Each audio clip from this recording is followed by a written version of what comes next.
Selamat pagi untuk anak ibu yang ada di rumah dan juga yang ada di kelas ini. Ya, untuk kali ini kita akan melanjutkan materi kita sebelumnya. Kita sudah membahas mengenai kolonialisme dan imperialisme barat, atau dengan kata lain masa penjajahan Belanda. Nah, di sini ibu sedikit menjelaskan ya supaya gampang nanti ke LKPD-nya. Oke? Nah, disimak. Topik kita di sini adalah mengenai munculnya kesadaran nasional Indonesia. Munculnya kesadaran nasional Indonesia ini tidak terlepas dari adanya sifat nasionalisme.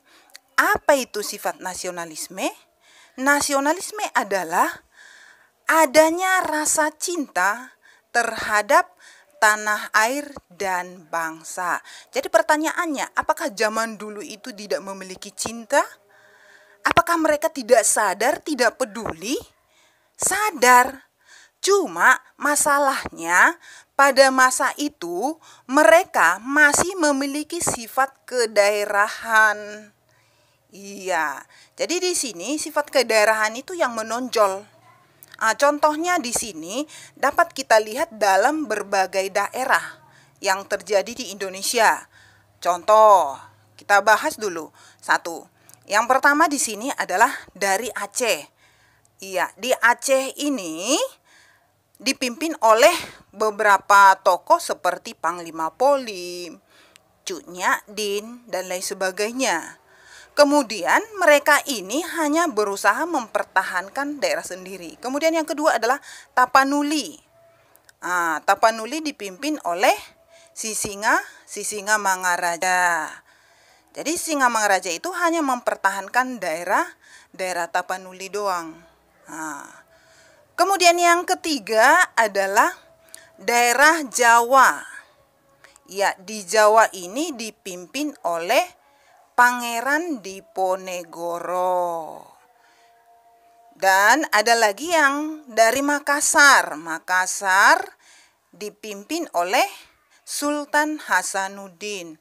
Dan juga ada dari daerah lain yang dipimpin oleh, misalnya ada dari Maluku, Thomas Matulesi, dan dari daerah yang lainnya. Kesadaran nasional Indonesia nantinya muncul sekitar tahun 1908, yaitu pada saat munculnya organisasi yang pertama, yaitu Budi Utomo. Ya, lanjutannya, oke. Kita lanjut. Munculnya kesadaran nasional atau Kitnas ini tidak terlepas dari faktor. Ada dua faktor di sana, yaitu faktor internal dan faktor eksternal. Faktor internal di sini dapat kita lihat yaitu adanya kejayaan masa lalu. Indonesia berjaya pada masa kerajaan Majapahit. Ya, jadi pada masa kerajaan Majapahit ini dunia mengenal Indonesia. Dan yang paling terkenal dari Indonesia adalah rempah-rempah. Fungsi rempah-rempah itu adalah bagi negara-negara di dunia, terutama negara Eropa, fungsinya adalah misalnya sebagai obat, sebagai bumbu dapur, sebagai penghangat tubuh, itu yang mereka butuhkan. Rempah-rempah ini merupakan barang yang paling berharga di Eropa. Jadi bangsa Eropa sangat mengincar dalam penguasaan rempah-rempah. Mereka harus berpikir apa yang harus dilakukan untuk menguasai rempah-rempah.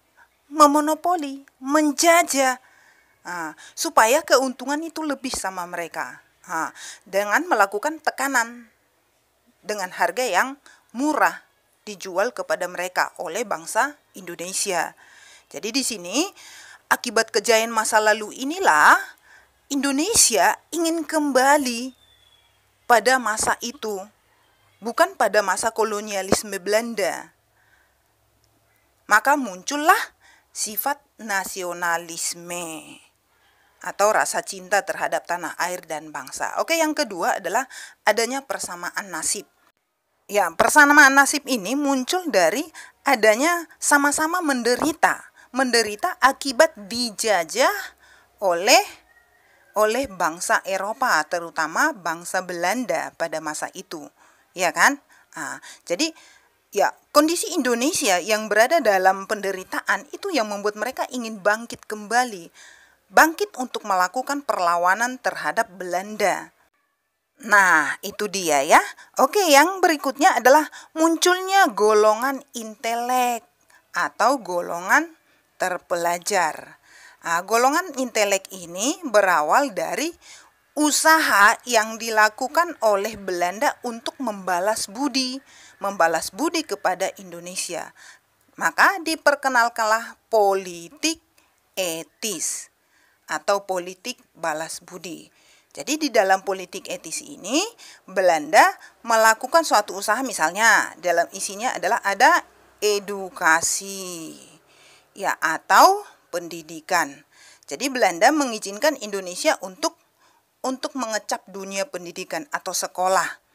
Cuma yang sekolah pada masa itu hanya golongan darah biru. Tapi walaupun golongan darah biru, mereka mampu untuk membuka pola berpikir bangsa Indonesia. Dan inilah yang mempengaruhi munculnya kesadaran nasional lewat edukasi. Indonesia dimotivasi ke depan. Bagaimana dan apa usaha yang harus dilakukan oleh Indonesia supaya terlepas dari kolonialisme Belanda, supaya Indonesia mengalami kemerdekaan. Jadi Indonesia harus memiliki kesadaran. Dari edukasi yang diperkenalkan oleh Belanda ini, muncullah golongan intelek. Misalnya Soekarno, Muhammad Yamin, Haji Omar Said Cokroaminoto, dan tokoh lainnya. Jadi mereka inilah tokoh-tokoh yang memotivasi rakyat lainnya dengan membentuk beberapa organisasi modern seperti Budi Utomo, Serikat Islam, Serikat Dagang Islam, kemudian Indis Party, PNI, PI, dan lain sebagainya. Itulah faktor internal yang dapat mempengaruhi kesadaran nasional Indonesia. Faktor yang kedua yang mempengaruhi munculnya kesadaran nasional Indonesia adalah faktor eksternal. Ya, coba ya diperhatikan anak kami yang di rumah dan yang di kelas, tetap fokus ya. Lanjut. Kemenangan Jepang atas Rusia. Nah, coba perhatikan, ini adalah Jepang, ini adalah Rusia. Jepang ini mampu mengalahkan Rusia. Kan bisa dianalisis dari gambar, ini kecil, ini besar. Ya kan? Jepang ini mampu mengalahkan Rusia pada masa itu. Oke, kita lanjut. Perhatikan ya enak, masih fokus. Di sini Jepang adalah negara yang berada di kawasan Asia, sementara Rusia itu di kawasan Eropa. Jadi dulu orang Asia berpandangan bahwa orang Eropa atau bangsa Eropa merupakan bangsa penjajah, bangsa yang tidak terkalahkan. Buktinya mereka berhasil menguasai Indonesia yang dilakukan oleh Belanda atau bangsa Eropa. Jadi di sini pemikiran itu salah. Itu terbukti dari kemenangan yang dialami oleh bangsa Jepang pada saat mengalahkan Rusia tahun 1905.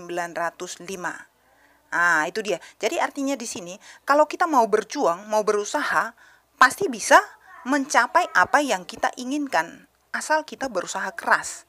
Di dalam belajar pun seperti itu ya nak. Kita harus belajar keras sampai kita benar-benar sukses. Oke? Jadi di sini juga yang berikutnya tentang adanya kebangkitan nasional di Asia Afrika atau Kitnas Asia Afrika.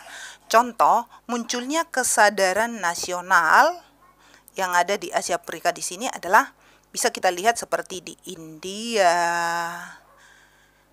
di Cina, kemudian di Mesir, dan juga di daerah lainnya. Perjuangan dari negara-negara inilah menjadi salah satu motivasi yang dijadikan oleh bangsa Indonesia untuk bangkit melawan kolonialisme Belanda. Seperti yang dilakukan oleh negara India.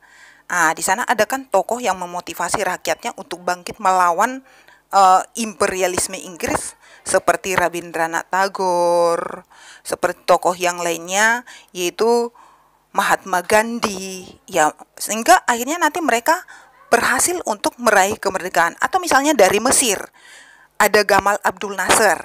Bagaimana dia berusaha keras, berjuang keras, memperebutkan terusan Suez. Karena dengan terusan Suez ini, negara mereka dibantu dari segi finansial dalam melakukan pembangunan segala bidang. Itu harus diperjuangkan, diperebutkan dari imperialisme yang dilakukan oleh Inggris. Itu dia. Jadi mereka harus mati-matian. Indonesia termotivasi dari tindakan yang mereka lakukan. Oke? Itu dia. Atau dari yang lainnya, dari Cina juga. Di Cina itu kan terkenal dengan banyak perangnya, melakukan perlawanan terhadap Inggris. Ada perang Manchu, ada juga perjanjian Nanking karena mereka nggak mau menyerah, tetap melakukan serangan kepada Inggris. Yang mana dengan adanya perjanjian Nanking itu kan menandakan mereka kalah. Terbukti setengah wilayahnya dikuasai oleh Inggris, tapi mereka nggak tinggal diam, mereka tetap berjuang. Bahkan nanti seorang tokoh yang bernama Sun Yat-sen, dia nanti berusaha untuk memotivasi rakyatnya lewat ajaran yang dia lakukan seperti nasionalisme, sosialisme. Nah, itulah sedikit penjelasan Ibu mengenai faktor yang melatar belakangi atau yang memicu munculnya kesadaran nasional Indonesia. Baik Nak, sebelum kita lanjut ke bagian LKPD, kira-kira sudah paham? Yang di rumah atau yang di kelas boleh bertanya kalau masih ada yang perlu dipertanyakan. Silahkan.